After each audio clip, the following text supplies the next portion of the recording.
A man rescues a strange puppy. If only he knew what it really was. At first, it looked helpless, injured, and alone. But there was something off. Its eyes were too sharp, its movements too precise.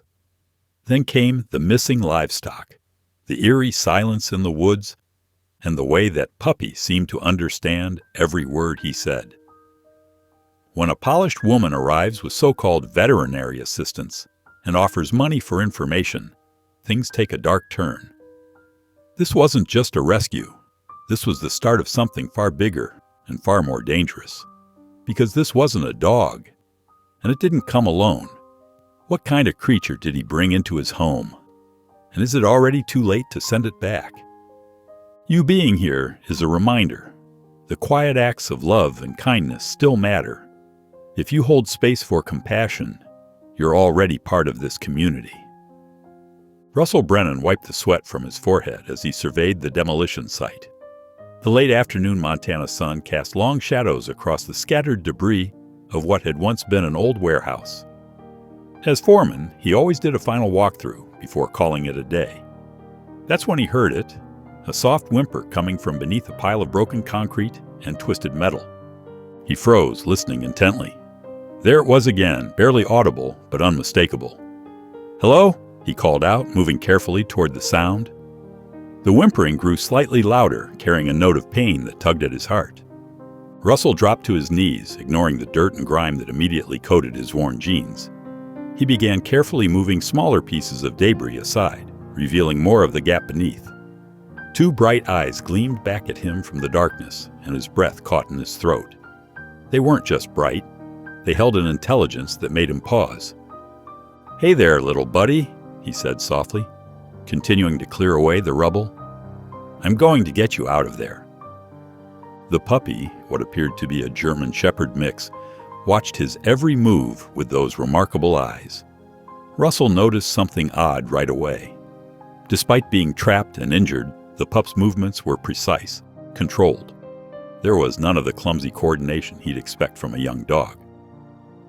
"You're hurt," Russell murmured, spotting blood on the animal's front leg. "But I'm going to help you, okay?"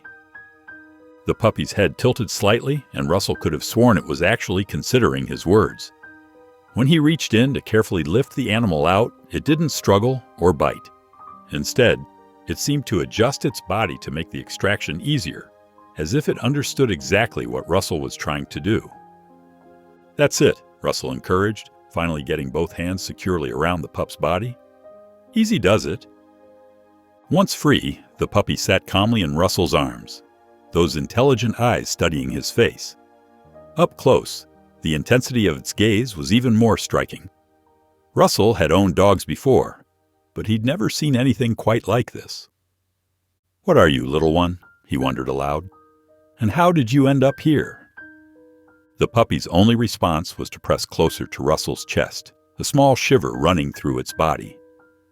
Looking down at the injured animal, Russell knew he couldn't just leave it to fend for itself. His mind briefly flashed to his landlord's strict no-pets policy, but he pushed the thought aside. He'd figure something out. "Looks like you're coming home with me," he said, carefully standing up. "We'll get you cleaned up and take care of that leg." The drive home was quiet, with the puppy sitting perfectly still in the passenger seat, watching the landscape pass by through the window. Russell couldn't shake the feeling that his unexpected companion was taking in every detail of their journey, mapping it in its mind. Inside his modest rental house, Russell gathered first aid supplies and a bowl of water. The puppy followed his movements with that same eerie focus, barely making a sound as Russell cleaned the wound on its leg. "You're being awfully brave," Russell commented, applying antiseptic. "Most pups would be raising a fuss by now." The animal's response was to lay its head against Russell's arm, a gesture that felt more like conscious gratitude than simple puppy affection. As he worked, Russell found himself talking more, filling the silence of his usually empty home. "I think I'll call you Dakota," he said, securing a bandage around the leg. "Seems to fit you somehow." At the sound of the name, the puppy's ears perked up, and those remarkable eyes fixed on Russell's face with what could only be described as approval. "Dakota it is then," Russell smiled, realizing it was the first genuine smile to cross his face in months. Since the divorce, he'd been going through the motions, throwing himself into work to avoid the emptiness of his personal life. But now, looking at Dakota's intelligent face, he felt something shift inside him. He fashioned a makeshift bed from old blankets in the corner of his living room, but Dakota seemed to have other ideas. As Russell settled into his recliner for the evening, the pup limped over and sat beside him, those bright eyes never leaving his face. "All right, come on up." Russell patted his lap, and Dakota carefully climbed up, mindful of the injured leg. The pup settled against his chest with a contented sigh that sounded almost human. As the evening wore on, Russell couldn't shake the feeling that this wasn't just any rescue. There was something special about Dakota, something he couldn't quite put his finger on. The way the pup watched him seemed to understand every word he said, moved with such precise intention. It all added up to something extraordinary. "What's your story, Dakota?" he wondered aloud, gently stroking the pup's fur. "I've got a feeling you're going to change things around here." Dakota's only response was to snuggle closer, but in that simple gesture, Russell felt the first stirrings of a profound connection. Whatever mysteries surrounded this unusual puppy, he knew with absolute certainty that he'd made the right choice in bringing Dakota home. 3 days after bringing Dakota home, Russell sat on his worn leather couch, absently flipping through channels on the television. Dakota lay beside him, head resting on his thigh, those unusually bright eyes fixed on the screen. The local news caught Russell's attention when the familiar face of Tom Henderson, a cattle rancher from just outside town, appeared. "It's the strangest thing I've ever seen in 40 years of ranching," Tom was saying, gesturing to his empty pasture. 20 head of cattle, just gone. No tracks, no blood, no signs of struggle. They didn't break through the fence. They just vanished. Russell felt Dakota's body tense against his leg. The pup's ears stood straight up, and a low whine escaped his throat. "Easy there, boy," Russell murmured, running a hand through Dakota's fur. But the dog's attention remained locked on the screen, his body rigid with attention. The news anchor's voice continued over footage of the empty field. "This marks the third unexplained livestock disappearance in Madison County this week. Local authorities maintain these incidents are likely related to normal predator activity."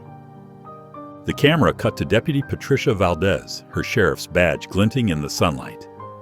"While we understand the concerns of our ranching community, there's no evidence of any unusual activity.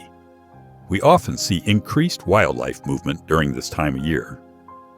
Dakota's whine grew louder, and he jumped down from the couch, pacing back and forth in front of the windows. His movements were agitated but purposeful, nothing like the random energy of a typical puppy. The news segment shifted to another story about hikers on the Morrison Trail reporting strange experiences. A young woman in hiking gear appeared on screen, her face troubled. "Something was watching us," she said, hugging herself despite the warm day. "We never saw it, but we could feel it. Whatever it was, it followed us for at least a mile. The way it moved through the trees, it was too fast, too smart to be a normal animal." Russell watched as Dakota's behavior became even more distressed. The dog moved from window to window, his nose pressed against the glass, scanning the tree line behind Russell's house with an intensity that seemed almost desperate. "What's got you so worked up, buddy?" Russell asked, but Dakota didn't respond to his voice like usual. Instead, the dog's attention remained fixed on something outside, something Russell couldn't see. The news continued with shaky security camera footage from the edge of town. Dark shapes moved through the trees with incredible speed, barely visible except as blurs across the screen. The footage had been slowed down, but even then the figures moved with impossible grace and coordination. Deputy Valdez appeared again, her expression professionally skeptical. "We've reviewed the footage, and while it's unclear exactly what was captured on camera, there's no reason to assume it's anything other than local wildlife. Mountain lions and wolves are known to move quickly, especially at night." Dakota barked suddenly, a sharp, urgent sound that made Russell jump. It was the first time he'd heard the pup make such a forceful noise.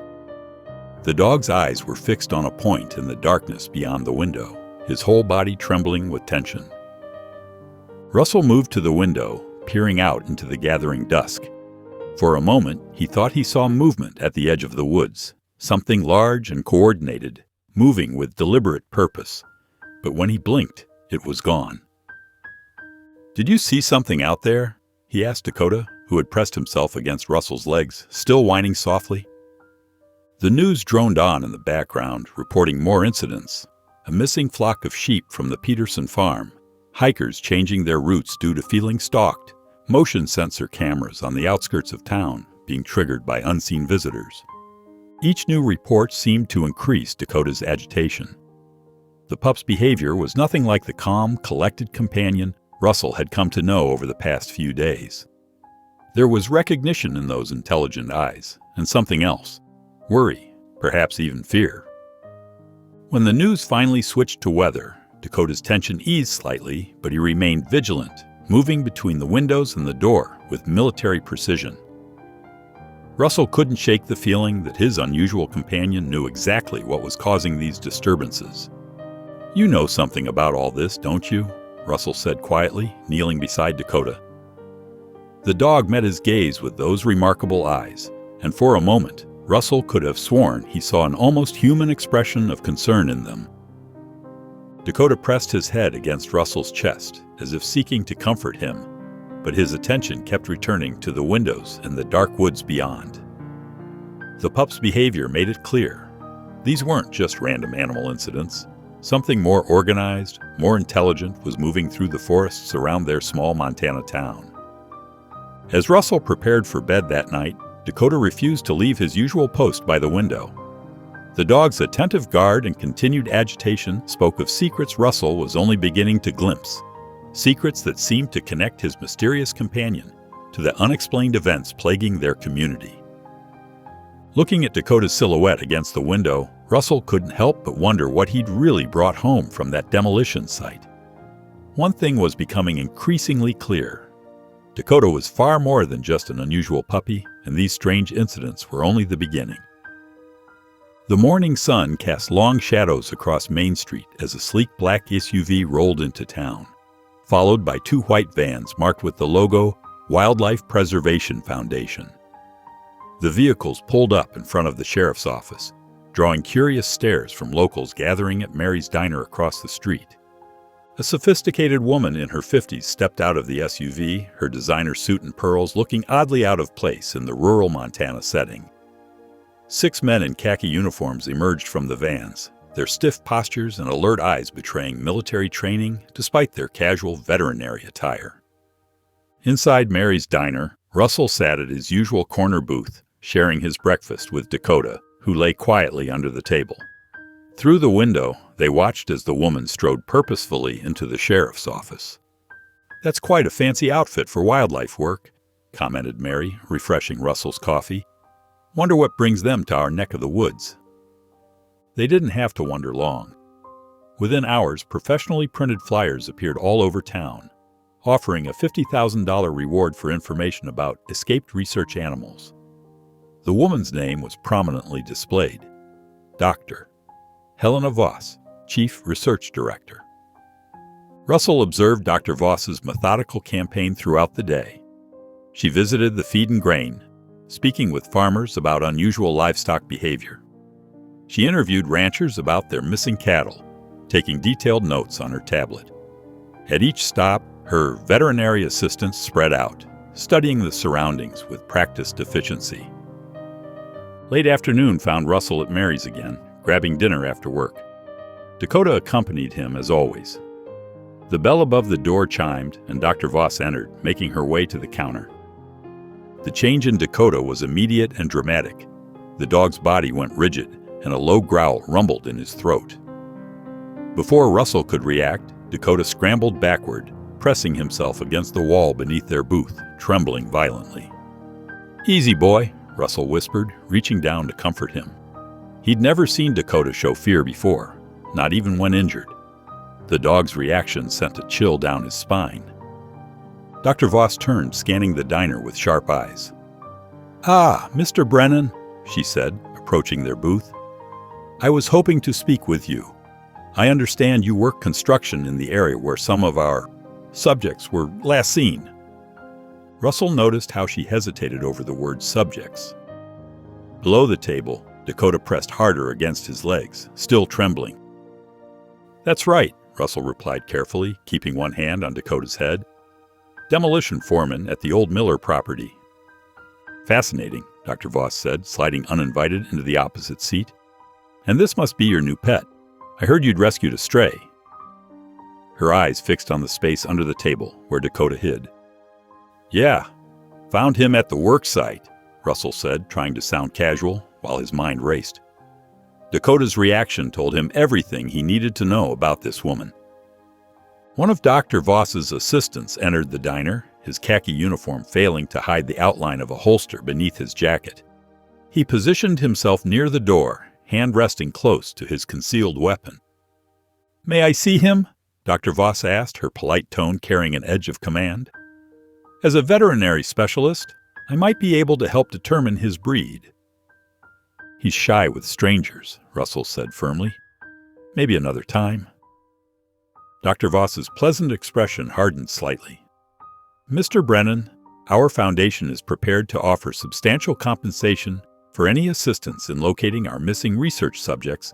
They're quite valuable and potentially dangerous." "What kind of research involves armed veterinary assistance?" Russell asked quietly. Dr. Voss's smile disappeared entirely. "The kind that protects national interests, Mr. Brennan. The kind that someone in your position wouldn't understand." She stood smoothly, straightening her jacket. "Do let me know if you notice anything unusual, anything at all." The threat in her voice was subtle but clear. She walked out, followed by her armed guard, leaving Russell with a growing sense of dread. Dakota remained pressed against Russell's legs, his intelligent eyes fixed on the door where Dr. Voss had exited. The dog's usual confidence had been replaced by raw fear, the kind that comes from experience rather than instinct. Through the window, Russell watched Dr. Voss confer with her team. Two men headed toward their vehicles while others began a slow patrol of the street, their hands never far from their concealed weapons. They moved like soldiers, not veterinarians. "Some wildlife foundation," Mary muttered as she cleared nearby tables. "Those men haven't looked at a single animal, but they sure are interested in their guns. Been checking them all day when they think nobody's watching." Russell nodded, his hand still resting protectively on Dakota. The pieces were falling into place. The dog's unusual intelligence, the mysterious incidents, and now this supposed wildlife foundation with its armed personnel. Whatever Dakota really was, whatever he had escaped from, Dr. Voss was here to take him back. Looking down at his trembling companion, Russell made a silent promise. He wouldn't let that happen. Whatever Dakota was running from, whatever Dr. Voss's true purpose might be, Russell would protect him. The bond they'd formed over the past few days went deeper than simple pet ownership. It was a partnership built on trust and mutual protection. As twilight settled over the small town, Russell paid his bill and carefully led Dakota out the back door of the diner, avoiding Dr. Voss's patrolling men. The dog stayed close to his legs, both of them watching the shadows for signs of movement. The stakes had changed, and Russell knew their quiet life together had just become much more complicated. That evening, Russell decided to take Dakota for a longer walk to help calm their nerves after the unsettling encounter with Dr. Voss. The sun had already set, painting the Montana sky in deep purples and blues. They followed their usual trail leading away from town toward the dense forest that bordered Russell's property. Dakota seemed different tonight. His ears kept twitching and his nose worked overtime, sampling the cooling air. Every few steps he would pause and stare intently into the darkening trees. Russell noticed the dog's muscles were tense, like a coiled spring ready to release. "What's got you so worked up, buddy?" Russell asked, watching Dakota's unusual behavior. They reached the edge of the forest where the trail split into two paths. Without warning, Dakota's head snapped up, his attention locked on something Russell couldn't see. Before Russell could tighten his grip on the leash, Dakota slipped his collar with surprising skill and darted into the trees. "Dakota!" Russell called out, but the dog didn't return. Worried about losing him, especially with Dr. Voss's people in town, Russell followed Dakota's path into the forest. The trees closed in around him, their branches casting strange shadows in the dying light. Russell moved as quietly as he could, following the sound of rustling leaves ahead. After about 5 minutes, he heard something that made him freeze in his tracks. Wolves, not just one, but several, their low growls carrying through the evening air. Heart pounding, Russell crept forward until he reached a small clearing. There, hidden behind a thick oak tree, he witnessed something that changed everything he thought he knew about his rescued pet. Dakota stood in the center of the clearing, his posture straight and commanding. All around him, 6 full-grown wolves emerged from the shadows. These weren't ordinary wolves. They moved with an unnatural precision, their eyes showing the same intelligent awareness Russell had noticed in Dakota. Russell held his breath as he watched Dakota lift his head, his bright eyes focused on the pack. No sounds came from his mouth, but the wolves responded as if receiving clear commands. 2 wolves immediately moved to the north side of the clearing, taking up guard positions. Another pair circled the perimeter with military-like precision, while the remaining 2 flanked Dakota like trained soldiers. The realization hit Russell like a physical blow. Dakota wasn't communicating with barks or growls. He was directing them silently, telepathically. The pack moved in perfect synchronization, executing what appeared to be practiced maneuvers. These weren't random animal movements. This was coordinated tactical behavior. One of the larger wolves approached Dakota, and Russell watched in amazement as they seemed to engage in a silent conversation. Dakota's ears twitched, his head tilted, and the other wolf responded with subtle changes in posture and movement. The exchange lasted several minutes, during which the other wolves maintained their positions with impossible discipline. Russell's mind raced as pieces of the puzzle fell into place. The missing livestock, not killed, but relocated to feed the pack. The shadowy figures caught on security cameras, enhanced wolves moving with supernatural speed. The hikers' reports of being watched, the pack conducting surveillance of the area. And Dakota, his supposedly injured puppy, was their leader. A twig snapped under Russell's foot, and 6 pairs of eyes instantly locked onto his position. Dakota turned too, but instead of showing surprise, his expression seemed almost relieved. The other wolves tensed, but Dakota made a subtle movement, and they held their positions. Russell stepped into the clearing, his heart thundering in his chest. "Dakota," he said softly. Dakota approached him slowly, his eyes conveying an intelligence that could no longer be mistaken for mere animal awareness. He sat down in front of Russell and looked up at him with an expression that seemed to say, "Now you know." The other wolves remained in their positions, watching the interaction with calculated interest. Their behavior was so far removed from natural wolf pack dynamics that Russell could no longer deny the truth. These weren't normal animals. They were something else entirely, something that explained Dr. Voss's armed guards and talk of national interests. Dakota had never been an injured puppy. He was a genetically enhanced wolf, probably created in some secret government facility. His apparent youth was likely a clever disguise, making him seem harmless when he needed to hide. And now, Russell understood why Dakota had chosen to trust him that day at the construction site. He had needed an ally, someone who would protect him while he protected his pack. The wolf standing nearest to Dakota, the one he had silently conversed with, took a step forward. Dakota turned and made a subtle head movement.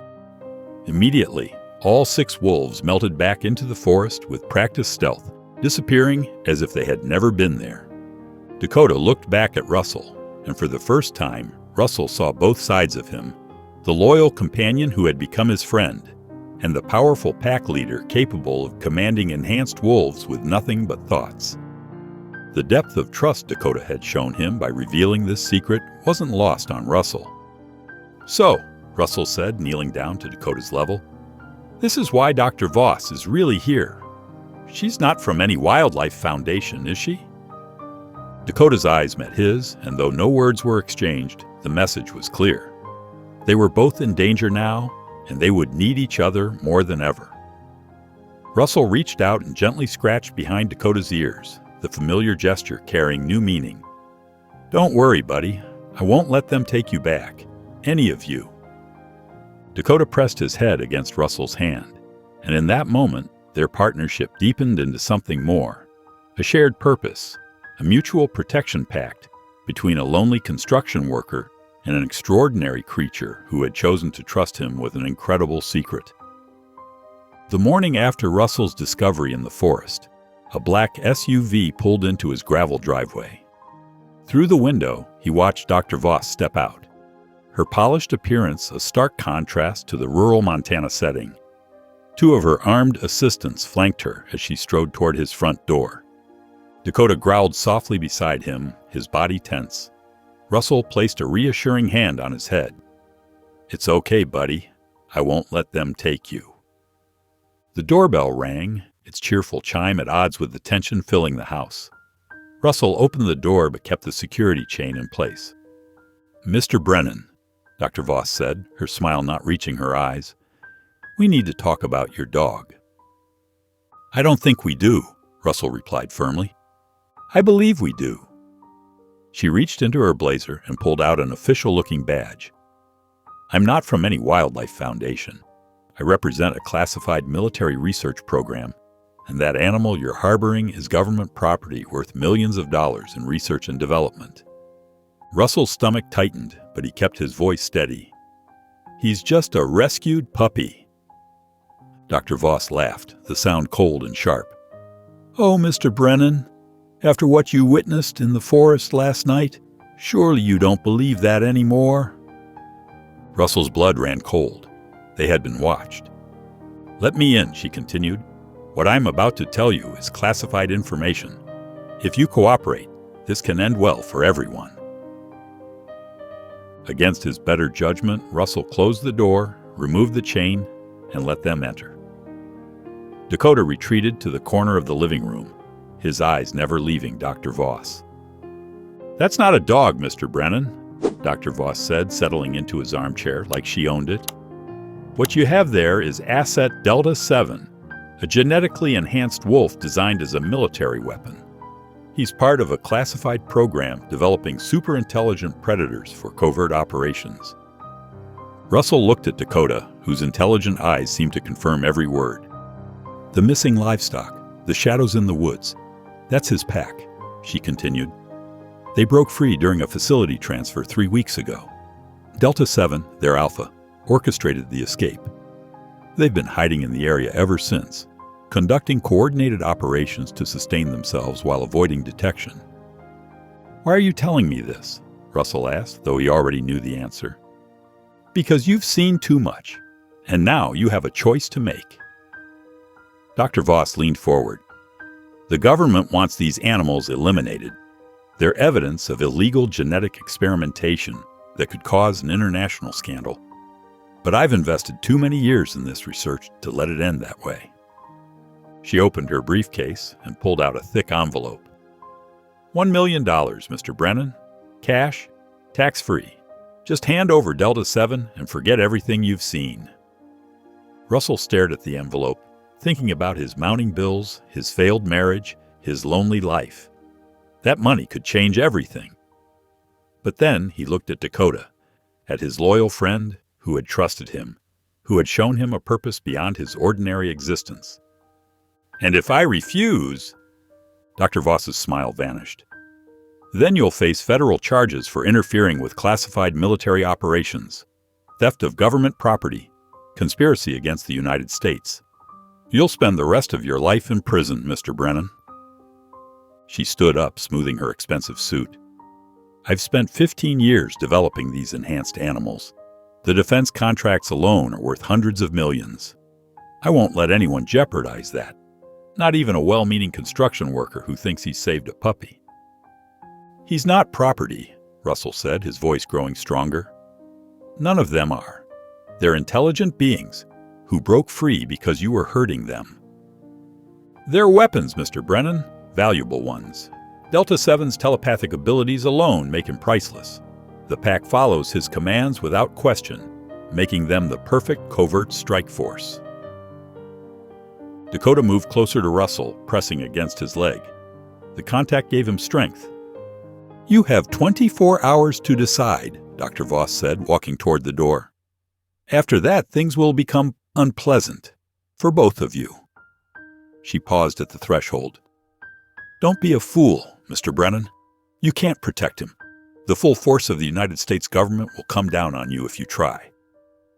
After they left, Russell sank to the floor beside Dakota. The wolf, because he knew now that's what Dakota truly was, rested his head on Russell's knee.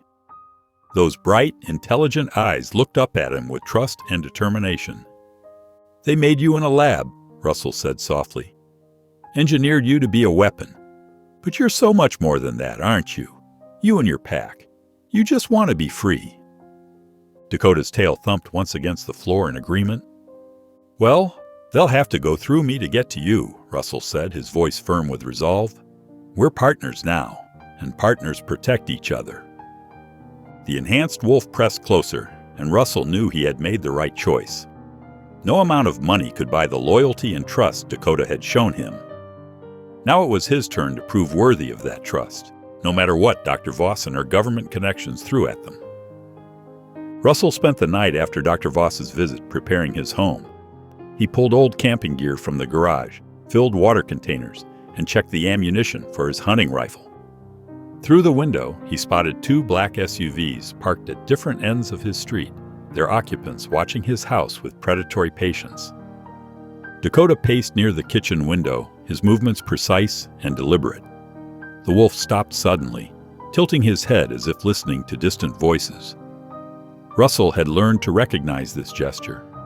Dakota was communicating with his pack. "Are they out there?" Russell asked softly. Dakota turned to him and nodded, a distinctly human gesture that still caught Russell off guard. The wolf padded over to the kitchen counter where Russell had spread out a local map. With careful precision, Dakota placed his paw on different locations, indicating where his pack members were positioned around the property. "You really do understand everything, don't you?" Russell marveled. As if to demonstrate this point, Dakota moved to the kitchen drawer where Russell kept his tools. Using his teeth, the wolf carefully pulled the drawer open and retrieved a flashlight. He placed it next to their emergency supplies, then returned to the drawer for batteries. Russell watched in amazement as Dakota not only selected the correct battery size, but also used his paw to arrange them in proper orientation for installation. The wolf's problem-solving abilities weren't just remarkable, they were human. "Okay, partner," Russell said, kneeling beside Dakota. "We need a plan. Those men outside aren't going away." Dakota's response was to drag Russell's laptop closer with his paw, nosing at the keyboard until Russell opened it. The wolf then pawed at the screen, directing Russell's attention to the local sheriff's office website. "Deputy Valdez?" Russell understood immediately. "You think she might help us?" Dakota nodded again, but his expression seemed uncertain. Russell shared the wolf's doubts, but knew they needed to try every avenue for help. The next morning, Russell drove to the sheriff's office, keenly aware of the black SUV tailing him. Deputy Patricia Valdez was at her desk, reviewing reports of the recent animal disturbances that now made perfect sense to Russell. "Deputy," he said, closing her office door, "I need your help. Those animal incidents you've been investigating, I know what's causing them." Patricia leaned back in her chair, her expression skeptical. "Let me guess. It has something to do with that Wildlife Foundation asking questions around town."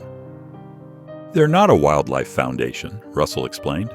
"They're private military contractors trying to recover escaped test subjects. They're threatening me because I'm protecting one of them." "Test subjects?"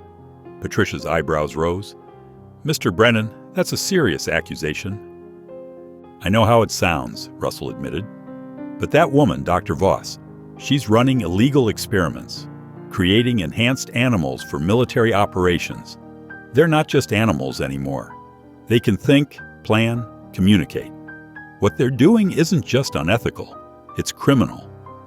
Patricia's expression hardened. Do you have any proof? Documentation?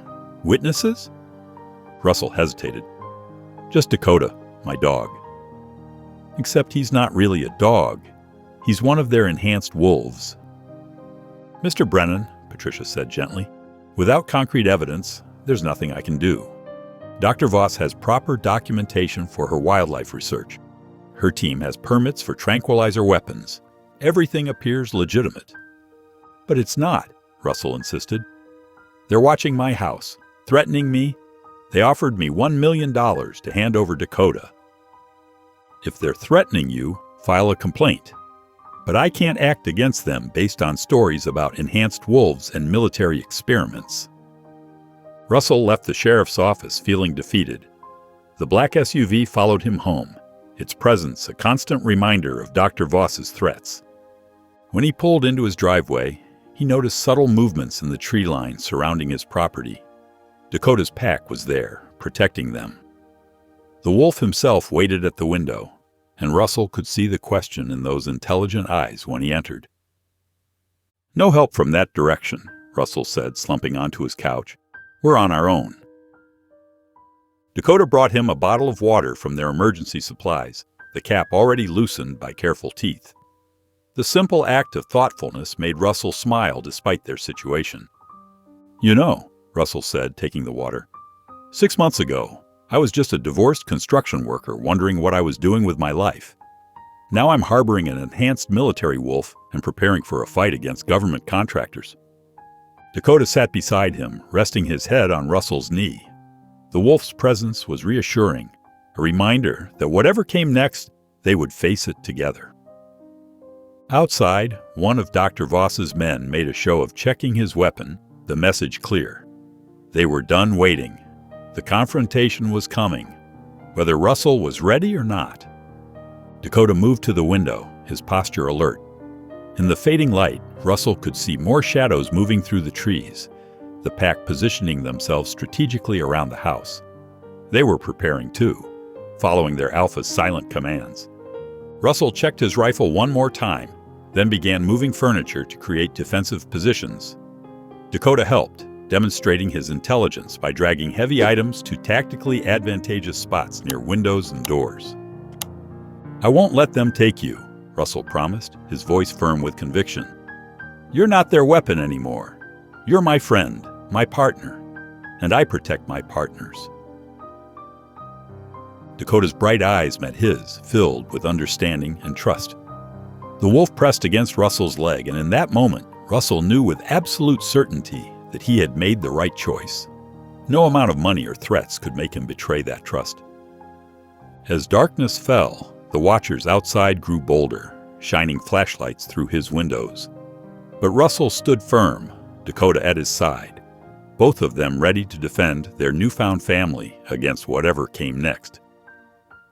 The attack began at midnight. Bright spotlights suddenly flooded Russell's cabin from all directions, followed by the sharp crack of gunfire. Bullets splintered wood and shattered windows as Dr. Voss's mercenaries opened fire from multiple positions. Russell dove behind an overturned oak table he had strategically positioned earlier. Dakota was already moving, his body low to the ground as he slipped through the shadows. Through the chaos, Russell could see the wolf's eyes scanning the room, calculating, planning, just like a human soldier would. They're trying to flush us out, Russell shouted over the gunfire. Dakota's ears twitched in acknowledgement as he pressed his body against the floor, watching the windows intently. Russell's years of construction work had taught him how buildings came together and how they could be defended. He had spent hours reinforcing weak points, creating firing positions behind steel-backed barriers, and establishing escape routes. Now, as bullets hammered against his defenses, that knowledge was keeping them alive. Through the broken window, Russell spotted movement. Dark figures in tactical gear advancing through his yard. He raised his hunting rifle and fired twice, forcing them back into cover. Dakota used the distraction to slip through a hidden gap beneath the porch, disappearing into the darkness. Suddenly, howls erupted from the forest. Not the usual wolf calls, but precise, coordinated signals. Dakota's pack was moving into position. Russell had seen military units trained near town before, but the wolves' coordination was different, more fluid, more natural. They weren't following human tactics. They were improving upon them. The first sign of the pack's counterattack came when angry shouts erupted from the mercenaries' position. Their spotlights began going dark one by one, plunging sections of the yard into shadow. Russell caught glimpses of wolves moving with incredible speed, their enhanced abilities evident in their precise movements. They weren't attacking the men directly. They were systematically dismantling their equipment. Through the kitchen window, Russell watched as two wolves worked in perfect synchronization to disable one of the parked SUVs. One wolf drew the guard's attention with quick movements, while the other slashed through essential wiring and fuel lines. It wasn't random destruction. It was strategic sabotage. "They've studied us," Russell realized aloud, watching the wolves execute their carefully planned assault. "They've been learning human tactics all along." A mercenary tried to flank the house, but Dakota appeared from nowhere, his movement so fast it was almost invisible. The man's weapon went flying as Dakota knocked him off balance, disarming rather than attacking. The wolf's response was measured, controlled, showing the same restraint a human soldier might use. Russell noticed papers scattered from the mercenary's fallen vest, military training manuals. Dakota paused to look at them, and Russell remembered how intently the wolf had watched tactical programs on television. He hadn't just been watching, he had been studying, learning, preparing for this moment. The mercenaries tried to regroup, but the wolves had them surrounded. Every time they attempted to form a defensive position, the pack would strike from unexpected angles, forcing them to move. It was like watching a chess master slowly take control of the board. "They're hurting them," Russell muttered, recognizing the pattern. The wolves were using the mercenaries' own military tactics against them, but with an animal's natural hunting instincts added to the mix. It was a combination no human could have prepared for. An explosion rocked the night as one of the disabled SUVs caught fire, illuminating the scene in flickering orange light. Russell could see Dr. Voss shouting orders from behind her remaining vehicle, her face twisted with fury as her carefully planned assault fell apart. Dakota reappeared at Russell's side, his fur barely ruffled despite the chaos. The wolf's eyes met Russell's, and in that moment, their partnership felt complete. They didn't need words or special abilities to communicate. They simply understood each other. Together, they moved through the house, covering each other as they had practiced. When mercenaries tried to breach the back door, Russell's rifle and Dakota's speed created an impenetrable defense. The wolf anticipated Russell's moves before he made them, while Russell instinctively positioned himself to support Dakota's tactics. The pack's coordination grew even more impressive as the battle continued. They moved like water around the mercenaries' positions, striking and withdrawing with fluid grace. These weren't just enhanced animals following orders. They were intelligent beings executing a strategy they had developed themselves. Russell watched in amazement as Dakota directed his pack through a series of silent signals. The wolves' attacks became more focused, pushing the mercenaries into a tight group near their remaining vehicles. It was textbook military strategy, but performed with an animal's natural hunting precision. "Fall back!" Dr. Voss finally shouted, her voice filled with rage and disbelief. Her mercenaries retreated in disorder, their military training useless against the wolves' superior coordination. They piled into their remaining vehicles as the pack watched from the shadows, their bright eyes reflecting the flames of the burning SUV. As the mercenaries fled, Dakota stood beside Russell on the porch, both of them illuminated by the fire. The wolf's posture was proud, but not aggressive, the stance of a protector, not a weapon. Around them, the pack emerged from the darkness one by one, their enhanced nature evident in their calculated movements and intelligent eyes. Russell placed his hand on Dakota's head, feeling the strong connection between them. They had faced a superior force with advanced weapons and tactical training, yet their partnership had proved stronger. Together, they had transformed from unlikely friends into an unbeatable team.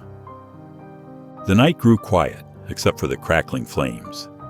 Dakota's pack moved through the yard, securing the perimeter with military precision, while showing the fluid grace of wild hunters. They were something entirely new, beings that bridged the gap between human strategy and animal instinct, led by a wolf who had learned to master both worlds. The morning sun cast long shadows through the pine trees as Russell and Dakota moved swiftly through the forest. They had been running for hours, with Dr. Voss's remaining mercenaries in close pursuit. Russell's boots crunched over fallen leaves while Dakota moved silently beside him, leading them deeper into the wilderness. "There!" Dr. Voss's voice echoed through the trees. "The old Blackwater mine entrance. They're heading for the shaft." Russell and Dakota approached the abandoned mine entrance, its weathered timbers creaking in the morning breeze. The dark opening gaped before them like a hungry mouth, promising either shelter or a deadly trap. Russell hesitated, but Dakota nudged his hand confidently, those intelligent eyes conveying silent reassurance. "We've got them cornered now," Dr. Voss called out, her sophisticated appearance disheveled after the night's battle. She emerged from the tree line with her remaining 4 mercenaries, their weapons trained on Russell and Dakota. "There's nowhere left to run. The shaft dead ends, 300 feet in." Russell backed toward the mine entrance, keeping Dakota behind him. "You're making a mistake, Voss. You don't understand what you're dealing with." "Oh, I understand perfectly, Doctor," Voss sneered, her composure cracking. "I created him. Dakota is my life's work, my greatest achievement. Did you think a simple construction worker could comprehend what he truly is?" Dakota's posture changed subtly. The wolf's muscles relaxed, and Russell noticed an almost imperceptible tilt to his head, the same expression he wore when watching tactical programs on television. That's when Russell realized this wasn't a retreat, it was a strategy. "Check your phones," Russell said calmly, remembering all the times he'd seen Dakota studying maps of the area. "Try calling for backup." The mercenaries pulled out their satellite phones, finding nothing but dead air. One of them spoke up, worry creeping into his voice. "Doctor, we've lost all signals. GPS is down too." Dr. Voss waved dismissively. "Local interference from the mineral deposits. It doesn't matter. We have them trapped." "Do you?" Russell asked, understanding flooding through him. "When was the last time you saw any of your other teams? The ones watching the roads, guarding your vehicles?" For the first time, uncertainty flickered across Dr. Voss's face. She grabbed a radio from her belt, clicking through channels that produced nothing but static. Dakota sat calmly, watching her growing realization with those bright, calculating eyes. "The pack has been moving for days," Russell continued, pieces falling into place. "Those livestock disappearances, the strange sightings, they weren't random, they were coordinated. Dakota wasn't just running from you. He was positioning his forces." A long howl echoed through the trees, followed by another, then another, a circle of sound closing around them. Dr. Voss spun around, finally seeing what Dakota had planned all along. The enhanced wolves emerged from their hidden positions, moving with precise coordination that spoke of careful preparation. "Impossible," Dr. Voss whispered. "The programming wasn't this sophisticated. They couldn't plan at this level." "They evolved," Russell said. "Dakota didn't just learn tactics, he improved them. Combined military strategy with natural wolf behavior. While you were hunting him, he was studying you." The mercenaries raised their weapons, but the wolves had already cut off every escape route. Russell could see signs of their work everywhere now. Disabled vehicles hidden under brush, communication equipment strategically destroyed, supply caches systematically raided. The pack had spent days methodically isolating their pursuers. "You said you created him," Russell continued, watching Dakota stand proud and unafraid. "But you never understood him. He's not a weapon to be controlled. He's a leader protecting his pack, and he's been 10 steps ahead of you this entire time." Dakota moved forward, and for the first time, Dr. Voss took a step back. The wolf's eyes held not just intelligence, but mastery, the calm certainty of a superior strategist who had predicted and shaped every moment of the confrontation. Your reinforcements aren't coming, Russell said. Your equipment is disabled. You're standing in unfamiliar wilderness with no communications, no support, and no way out. Dakota didn't run into this trap. He led you into one.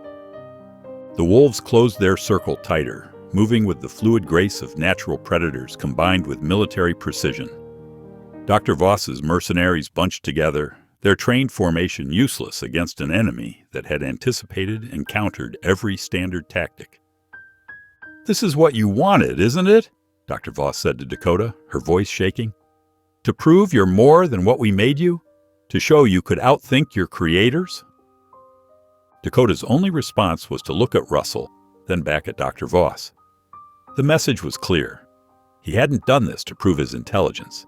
He'd done it to protect his newfound family, both human and wolf. The pack moved in perfect synchronization, disarming the mercenaries with swift, precise strikes that demonstrated just how long they had practiced this moment. Dr. Voss sank to her knees as her carefully constructed operation crumbled around her. The enhanced wolves she had helped create had surpassed every limitation, every parameter, every expectation. They hadn't just escaped. They had turned her own military tactics against her, adapting and improving them with their natural hunting instincts. Dakota padded forward to stand beside Russell, their partnership now a symbol of everything Dr. Voss had failed to understand. She had tried to create the perfect weapon, but instead had given rise to something far more powerful, beings capable of choosing their own path, forming their own bonds, and fighting for what they believed in.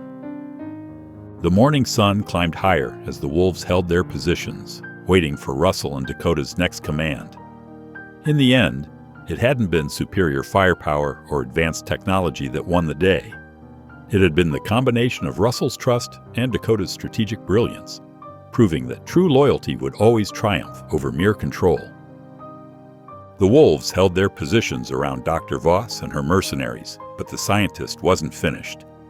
Her hand trembled as she drew a pistol from her jacket, pointing it directly at Russell's chest. "Enough games," she snarled, her polished exterior completely shattered. "Dakota, you will submit to containment or I will kill him right now." Russell stood perfectly still, feeling the morning chill seep through his jacket. Dakota's muscles tensed beside him, but the wolf didn't move. The rest of the pack maintained their circle, waiting for their leader's signal. "You see," Dr. Voss's voice rose with desperate triumph. "He knows I'll do it. All that intelligence, all that strategic thinking, and it comes down to this, basic survival instinct. He won't let his human die." "You still don't understand," Russell said quietly. "Dakota doesn't make decisions based on fear. He makes them based on trust." Dr. Voss laughed, the sound echoing off the mine shaft's weathered timbers. "Trust? He's a weapon, a perfectly engineered predator. I enhanced his brain, his reflexes, his pack instincts, everything he is, I created." "No," Russell shook his head. "You gave him the tools, but you never saw what he could become. A leader, a protector, a friend." Dakota's bright eyes stayed focused on Dr. Voss as she took another step forward, her designer boots crunching on loose gravel near the mine entrance. "Last chance, Dakota. Submit or watch your human die." The wolf's response was subtle, just a slight shift of his weight, a quiet exhale. But Russell recognized the signs. Dakota wasn't surrendering. He was calculating. "He's not going to choose," Russell said, understanding flowing through him, "because he already made his choice days ago. When he started planning this." Dr. Voss's eyes narrowed. "What are you talking about?" "Check your watch," Russell suggested. "Notice anything?" The scientist glanced down reflexively, then froze. Her expensive watch had stopped at exactly 8:15, just like all their phones, just like their radios. "The electromagnetic interference," she whispered. "It's not from the mine." Dakota studied everything about this area, Russell continued, including the old emergency broadcast system on the mountain, the one that's been sending out a signal for the past hour. Dr. Voss's face paled as distant sirens began to echo through the trees. Dakota had timed everything perfectly. The confrontation, the isolation of the mercenaries, and now the arrival of authorities. "Impossible," she breathed. "He couldn't have." "He did," Russell said. "Every move, every step, all planned out, including where you're standing right now." Dr. Voss looked down at the loose gravel beneath her feet, suddenly aware of how close she was to the unstable mine entrance. She started to step back, but Dakota chose that moment to bark, sharp and loud. The sound startled her. She stumbled, trying to maintain her balance while keeping the gun aimed at Russell. But Dakota had calculated this too. The ground beneath Dr. Voss's feet, weakened by decades of erosion and recent rain, began to crumble. "No!" she screamed, dropping the gun as she scrambled for solid ground.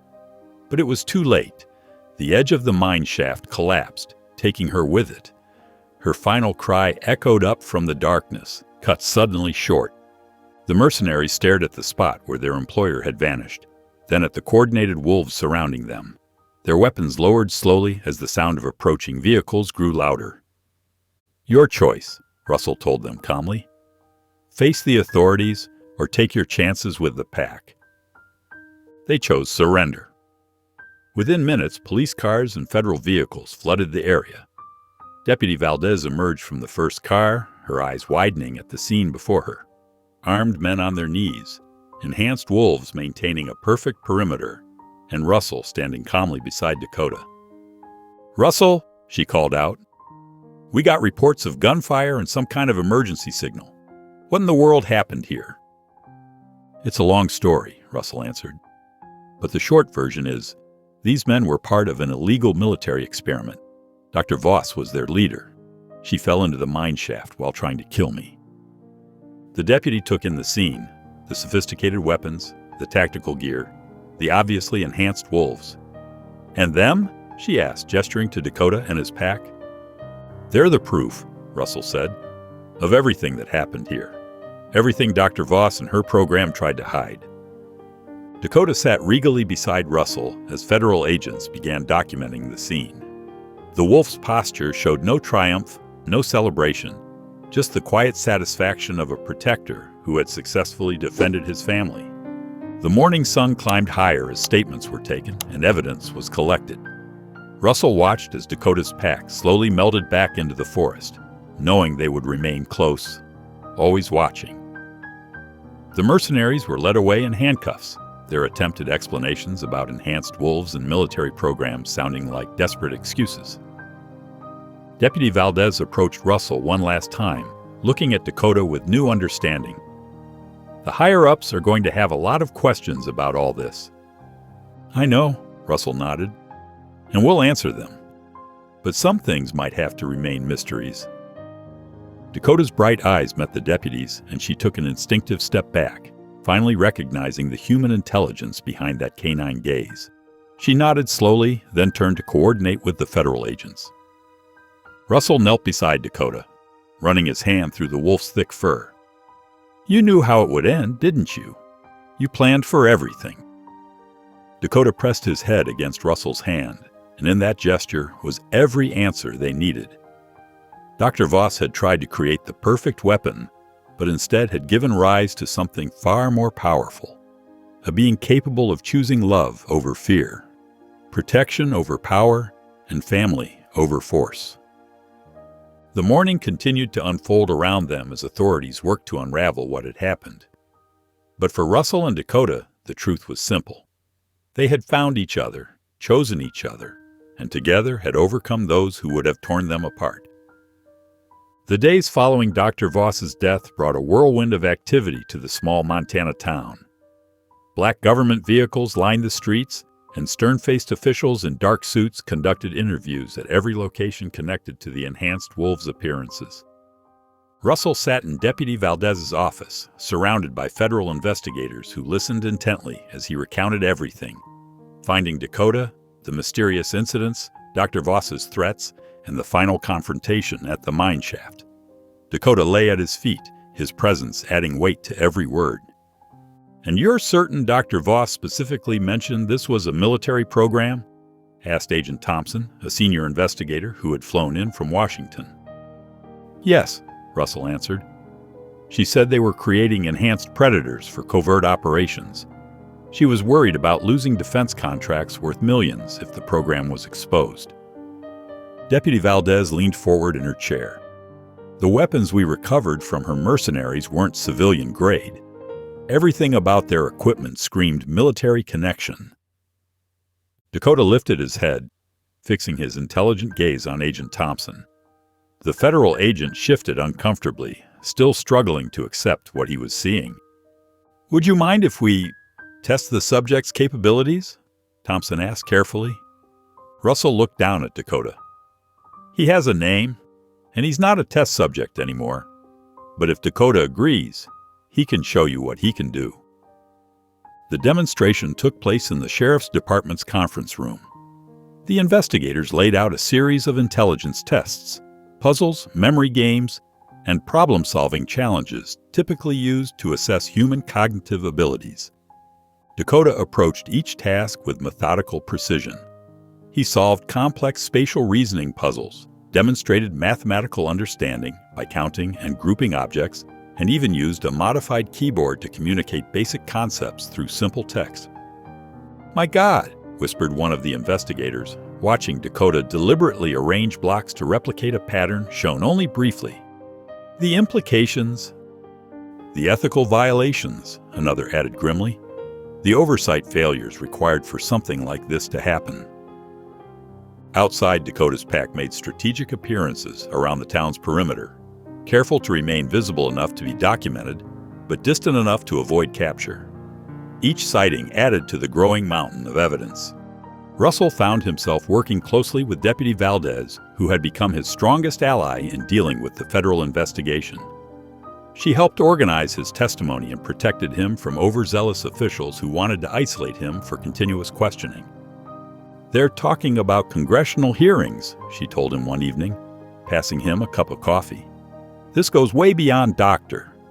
Voss." The program had high-level approval, but no proper oversight, no ethical reviews. "What about Dakota and his pack?" Russell asked, the question that had been weighing on him since the investigation began. "That's the interesting part," she smiled. "They're being classified as protected witnesses in a way. Living evidence that can't be contained or controlled. The consensus is that attempting to capture them would only prove they're still treating them as weapons instead of sentient beings." The investigation expanded rapidly. Teams of forensic accountants traced money trails leading to secret facilities across the country. Former program staff, sensing which way the wind was blowing, came forward with documentation of other experiments. Russell received official whistleblower status, protecting him from any potential retaliation. His testimony became central to the case, particularly his first-hand accounts of Dr. Voss's admissions and threats.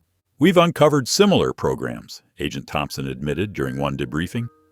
"Enhanced dolphins for naval operations, birds modified for surveillance, but nothing approaching this level of cognitive enhancement. What Dr. Voss achieved with Dakota and his pack, it crossed a line even the other black projects wouldn't touch." Dakota, who had been listening intently, stood and walked to a map spread across the table. With deliberate movements, he placed his paw on different locations, other facilities where he had been held, places where more experiments might have taken place. "He's been helping us all along," Russell realized. "Since the moment I found him, he wasn't just escaping.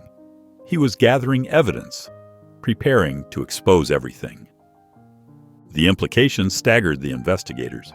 They weren't dealing with merely enhanced animals, but beings capable of long-term strategic planning and moral judgment. Dakota and his pack hadn't just fought for their freedom. They had orchestrated the downfall of the entire program that created them. As winter settled over Montana, the first congressional subpoenas were issued. Officials who had authorized the program found themselves facing hard questions about ethical oversight and constitutional violations. Dr. Voss's personal files, recovered from her hotel room, revealed a pattern of ignored safety protocols and suppressed concerns from other scientists. "The scope of this thing," Deputy Valdez said, shaking her head as she reviewed another report. "They're finding connections to defense contractors, pharmaceutical companies, private military firms. Dr. Voss was just the visible part of the iceberg." Russell watched through his window as Dakota communicated with his pack in the distance. The wolves had established a permanent presence in the surrounding wilderness, their coordinated movements now a familiar sight to the townspeople. "They're calling you a hero in Washington," Deputy Valdez told him. "The man who exposed the biggest military research scandal in decades." Russell smiled, reaching down to scratch behind Dakota's ears. "I just did what was right. The real hero is right here. He chose to trust me, to show me the truth. I was just lucky enough to listen." The wolf's bright eyes met his, filled with an intelligence that no laboratory could have predicted. The capacity not just for thought, but for trust, loyalty, and the courage to fight against those who would use him as a weapon. The congressional hearing room buzzed with tension as Russell approached the witness table. Cameras flashed and microphones pointed forward like accusing fingers. Dakota walked confidently beside him, drawing gasps from the assembled politicians and spectators who had never seen an enhanced wolf up close. "Please state your name for the record," the committee chairman said, leaning into his microphone. "Russell Brennan, construction foreman from Whitefish, Montana." His voice echoed through the massive chamber. "And the individual accompanying you?" "This is Dakota," Russell said firmly. "He's the primary evidence of the illegal enhancement program we're here to discuss." Dakota sat perfectly straight beside Russell's chair, his intelligent eyes scanning the room. Several committee members shifted uncomfortably under his gaze. "Mr. Brennan, please tell us how you discovered this classified program," the chairman prompted. Russell recounted finding Dakota, the mysterious incidents in town, and Dr. Voss's eventual revelation about the true nature of the enhancement program. His voice grew stronger as he described the illegal experiments and the attempt to eliminate the enhanced wolves to hide the evidence. "Dr. Voss told me directly that they were creating military weapons, living weapons, without proper oversight or ethical considerations," Russell testified. She was more concerned about protecting her defense contracts than the welfare of the beings she had created. A congresswoman from California leaned forward. "And you have evidence of these claims?" "I have better than documents," Russell replied. "I have Dakota." He turned to the wolf. "Would you like to demonstrate your capabilities for the committee?" Dakota stood and approached a table that had been set up with various intelligence testing materials. The room fell silent as he worked through complex puzzles, demonstrated mathematical understanding, and used a specialized computer interface to communicate basic concepts. "Good Lord," whispered one senator, loud enough to be picked up by the microphones. "This is beyond anything we authorized," another committee member said, shuffling through papers. "The original research parameters were for enhanced physical capabilities only, not this level of cognitive development." Russell continued his testimony, describing how Dr. Voss had circumvented oversight to pursue more extreme experiments. She bragged about how much money she was making from defense contractors. She didn't care about laws or ethics. She saw Dakota and his pack as products, not living beings. The committee members grew increasingly disturbed as Russell detailed the attempted cover-up and the violent confrontation at his home. Dakota's pack had been documented by federal investigators, providing irrefutable evidence of the program's scope. "Mr. Brennan," the chairman said gravely, "your testimony today has exposed serious violations of federal law, research ethics, and basic human decency. What do you believe should happen now?" Russell sat straighter in his chair. "This program needs to be shut down completely. Not just Dr. Voss's part, all of it. We need new laws protecting enhanced beings from exploitation, and we need real oversight of military research to prevent this from happening again." The hearing continued for hours as Russell answered detailed questions about the program. Dakota remained by his side, his very presence testament to both the program's scientific achievement and its moral failure. Several committee members who had initially seemed skeptical were won over by Dakota's obvious intelligence and the clear bond between him and Russell.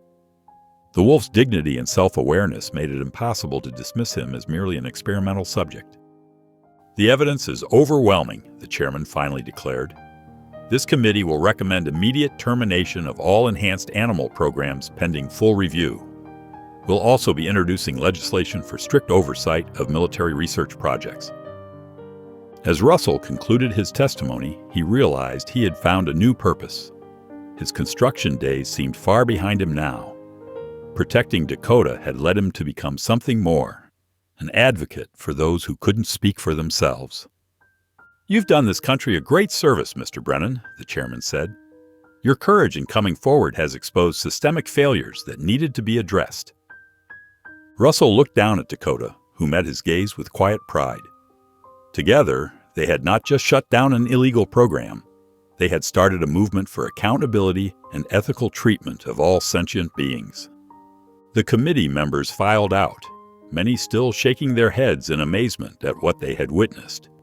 Dakota's demonstration of intelligence had shattered their preconceptions and forced them to confront uncomfortable questions about consciousness and rights. As Russell gathered his papers, he knew this was just the beginning. The program was finished, but his work as an advocate was just starting. Dakota had changed more than just his life. He had changed how people would think about intelligence, consciousness, and responsibility for generations to come. Russell stood on the wraparound porch of his newly purchased ranch house, taking in the sweeping vista of protected wilderness before him. The morning sun painted the Montana mountains in shades of gold and purple, while the vast meadows stretched out like a green carpet below. Dakota sat beside him, their shoulders touching in comfortable companionship. The whistleblower settlement had been substantial, enough to purchase this 1,000-acre sanctuary and still have money left for improvements. The irony wasn't lost on Russell that Dr. Voss's illegal program had ultimately funded this safe haven for her test subjects. "What do you think, buddy?" Russell asked, looking down at Dakota. The enhanced wolf's bright eyes scanned the property with clear approval. Over the past months, their ability to communicate had grown stronger. While not exactly telepathic, Russell had learned to read Dakota's subtle body language and expressions, while Dakota had mastered an intricate system of gestures and responses to convey complex thoughts. Movement in the tree line caught Russell's attention. 3 of Dakota's pack emerged from the forest, their coordinated movements showing their enhanced nature. They were conducting their morning patrol of the property boundaries, a routine they had established themselves. Russell marveled at their military precision, a remnant of their training that they now used to protect their new home. Inside the house, Russell had converted one room into a communications center. Touchscreen computers with specialized interfaces allowed Dakota and the other enhanced wolves to interact more directly with human technology. They could express basic concepts, solve complex problems, and even help manage the sanctuary's security systems. "Never thought I'd find my true family this way," Russell murmured, watching as more wolves emerged from various positions around the property. His failed marriage had left him feeling broken and purposeless, but now he understood that had just been preparation for this, his real calling. Dakota's pack had developed an intricate social structure that went far beyond natural wolf behavior. Russell spent hours documenting their interactions, amazed by their problem-solving abilities and cooperative decision-making. They maintained their enhanced capabilities while adapting to their new freedom, creating a unique hybrid of wild and enhanced behaviors. Through careful observation and Dakota's patient guidance, Russell began understanding the complex hierarchy within the pack. It wasn't a simple alpha structure. Instead, different wolves had different responsibilities based on their strengths. Some focused on security, others on hunting or territory management. Dakota coordinated it all with remarkable sophistication. Russell's construction skills found new purpose as he modified the ranch to better accommodate his unusual family. He built elevated observation platforms throughout the property, created secure dens that incorporated both natural and enhanced features, and installed specialized equipment that allowed the wolves to maintain their learned abilities while living freely. The transformation in his own life amazed him. Gone was the lonely divorcee who had lost his way. In its place stood a man with absolute clarity of purpose. His days were filled with meaningful work, managing the sanctuary, documenting the wolves' behaviors, and advocating for enhanced beings' rights through his ongoing testimony and public education efforts. Dakota approached him now with purposeful steps, gesturing toward the eastern boundary. Russell grabbed his binoculars, following Dakota's indication. A family of regular wolves had been spotted near their territory. Rather than chase them away, Dakota's pack had established a careful protocol for integrating with natural wildlife, maintaining their enhanced abilities while respecting the natural order. "You want to show them the way to the North Valley?" Russell asked, recognizing Dakota's gesture pattern. The enhanced wolf nodded, already coordinating with 2 pack members through their silent communication system. Russell watched them go, pride swelling in his chest. This was what he had been meant for, not building structures of wood and steel, but building a foundation for something entirely new. A place where enhanced beings could live freely, where their intelligence and capabilities could be used for protection rather than warfare. The morning sun climbed higher as Russell began his daily rounds of the sanctuary. Each day brought new discoveries about the wolves' abilities and new opportunities to refine their unique community. He wasn't just providing them sanctuary. They were teaching him, helping him evolve into something more than he had ever imagined for himself. This wasn't the life he had planned, but it was the life he was meant for. Here, among these extraordinary beings, Russell had found not just purpose, but family. Dakota and his pack had given him something his human relationships never could, a sense of absolute belonging and unwavering trust. The early spring morning found Russell and Dakota carefully approaching a distressed mountain lion, trapped in an abandoned mine shaft outside of Bozeman. 6 months into their new career as wildlife consultants, situations like this had become their specialty. Russell watched as Dakota moved forward, his enhanced intelligence allowing him to communicate with the frightened animal in a way no human could. "Easy now," Russell said softly, though he knew Dakota needed no coaching. The enhanced wolf's movements were precise and calculated, his bright eyes focused on the mountain lion as he established a connection that went beyond normal animal interaction. Through subtle body language and movements, Dakota conveyed to the mountain lion that help was coming. Russell marveled at how his partner could bridge the gap between human and animal worlds. Within minutes, the mountain lion had calmed enough to allow Russell's rescue team to approach with their equipment. "We're good to go," Russell called to his team, all of whom had learned to trust Dakota's assessments without question. 2 other enhanced wolves from Dakota's pack, Shadow and Storm, maintained a perimeter around the rescue site, their military precision now used to protect both wildlife and humans alike. As they worked to free the mountain lion, Russell reflected on how much their lives had changed. What had started as local wildlife assistance had quickly grown into a unique consulting service that drew attention from legitimate conservation organizations across the country. Their success rate in wildlife management and rescue operations was unprecedented, thanks to Dakota's ability to understand and communicate with other animals. The Montana Department of Fish, Wildlife, and Parks had been their first major client, initially skeptical, but now one of their strongest advocates. Russell's background in construction, combined with Dakota's enhanced abilities, made them particularly valuable for complex rescue operations like today's. "Looking good," Russell said as they finally freed the mountain lion. Dakota kept the big cat calm as wildlife veterinarians checked it for injuries. The enhanced wolf's presence seemed to reassure all wild animals they encountered, as if they sensed his unique nature and trusted his guidance. Back at their mobile command center, a specially modified RV that Russell had outfitted for their work, Dakota interfaced with their custom computer system. Using the touchscreen interfaces similar to those at the sanctuary, he input detailed observations about the mountain lion's behavior and condition. This documentation had become invaluable to wildlife researchers studying animal behavior and communication. 3 other enhanced wolves from the pack had joined them on this assignment, each bringing their specialized skills to the operation. They worked seamlessly with the human team members, demonstrating the remarkable potential of human-enhanced animal cooperation. Their presence had initially caused concern among traditional wildlife organizations, but their effectiveness had quickly won over even the strongest skeptics. Russell watched as Dakota coordinated with his pack members, directing them to monitor the mountain lion's return to the wild. Their military training, once intended for warfare, now served to protect and preserve wildlife. The transformation never ceased to amaze him.